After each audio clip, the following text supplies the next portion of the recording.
ముందుకు వెళ్ళిపోయాడు. అలాగే ఆ సేవకుడు 50 ఏళ్ళ క్రితం మార్చి పొందిన సేవలకు వచ్చి ఎన్నో విత్తుకుంటూ వెళ్ళాడు, ఇచ్చుకుంటూ వెళ్ళాడు. ఇప్పుడు పంట పండించాడు, కోసుకుంటున్నాడు.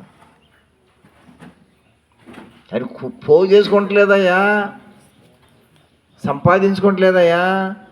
దేవుని వాక్యం విత్తుకున్నాడు కాబట్టి ఇవాళ అది పంటకు వచ్చి కోసుకుంటున్నాడయ్యా. నువ్వు విత్తుకున్నా ఆయన కోసుకుంటున్నాడు. ఆ సంగతి తెలియక నువ్వు విమర్శిస్తున్నావు, జాగ్రత్త అని చెప్పాను.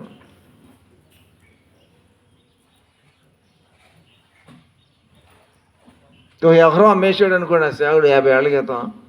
మరి ఇవాళ దేవుడు ఎంత ఇవ్వాలి ఆయనకి? 100 ఎకరాలు ఇవ్వాలి. ఇప్పుడు ఇవాళ 100 ఎకరాలు ఉంది ఆయనకి. తప్ప?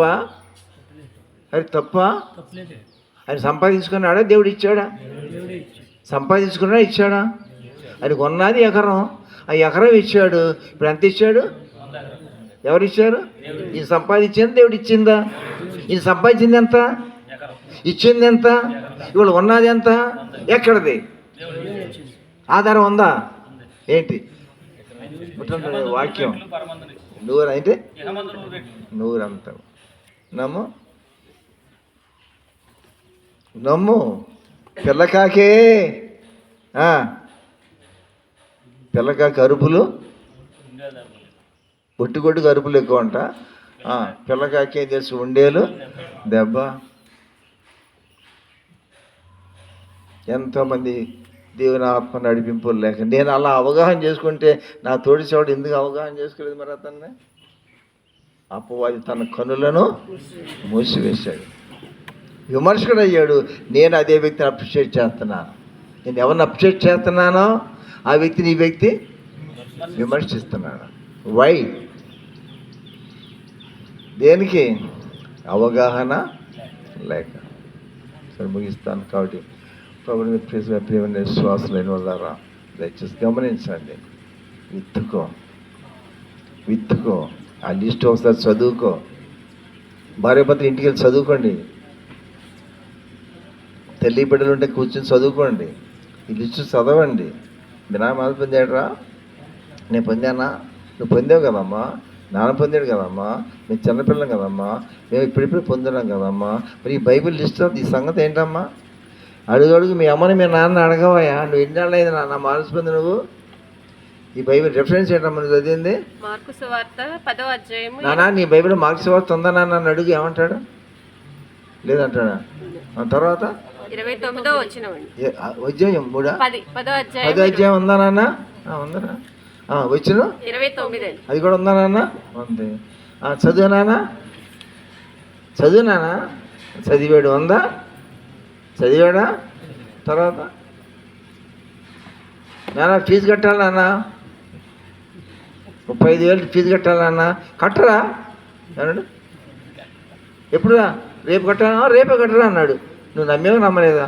మరి తెల్లారి పొద్దున అడిగితే అన్నాడు కట్టరా. టైం అయిపోయిందనంటే కట్టరా. మాట్లాడేంటిరా? వద్దన్నాడా? కట్టమన్నాడా? మరి కట్టు ఇస్తే కడతావా, ఈ కట్టమంటే కడతావా? కట్టు అన్నాడా? ఇచ్చాడా? ఏమా ఇప్పుడు అనాలి కట్టని? మీ నాన్న ఇచ్చే అన్నాడా, ఇవ్వకుండా అన్నాడా? అలా మాట్లాడితే తండ్రి కొడుకు ఊరుకుంటాడా? మెంట వచ్చిందా ఏంటి నాన్న నీకు? అమ్మ ఏంటి నాన్న ఇష్టం అవుతున్నాడు ఏంటి నాన్న? ఏమయ్యా మరి ఇవ్వకుండా కట్టు అంటావేంటయ్యా? నీకు ఇవ్వకపోతే ఆ బైరతాలో నాకి నేను ఇస్తా.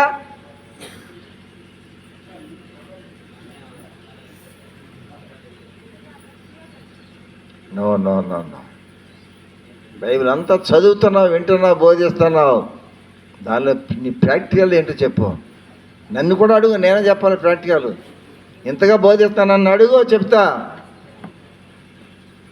మా నాన్న వాళ్ళని అడుగు, చెప్తారు. వాళ్ళ సంగతి నేను చెప్తాను.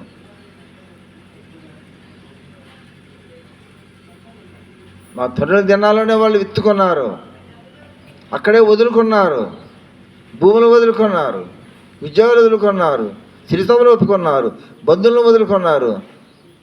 నేను మొన్న వాక్యం ఎత్తుడే వచ్చి నిలబడి, ఎవరైనా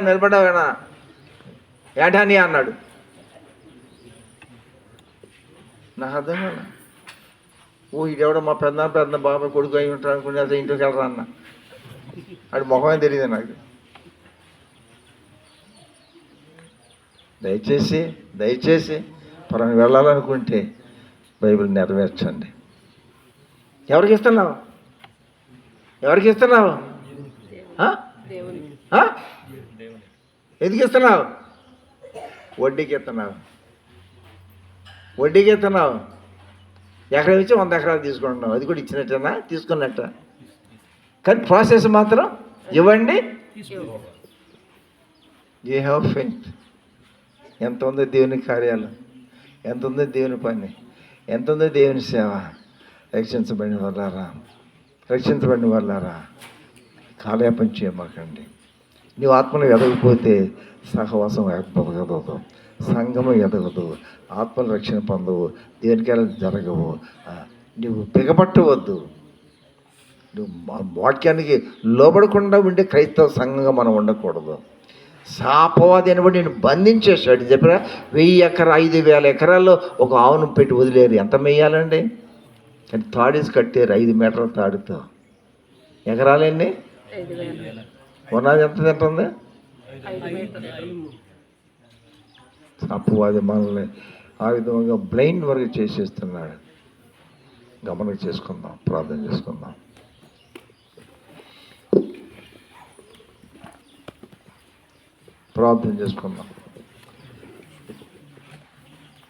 మహోన్నతుడైన మా ప్రభువా, మీ వాక్య భాగం నుండి మీరు మొత్తం మాట్లాడారు ప్రభా.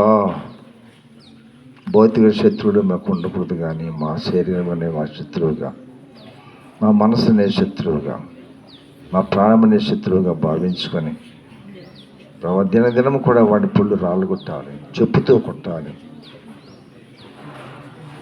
వాక్యం కడుమతో వాడిని హత్య చేయాలి. Not the physical but the spiritual.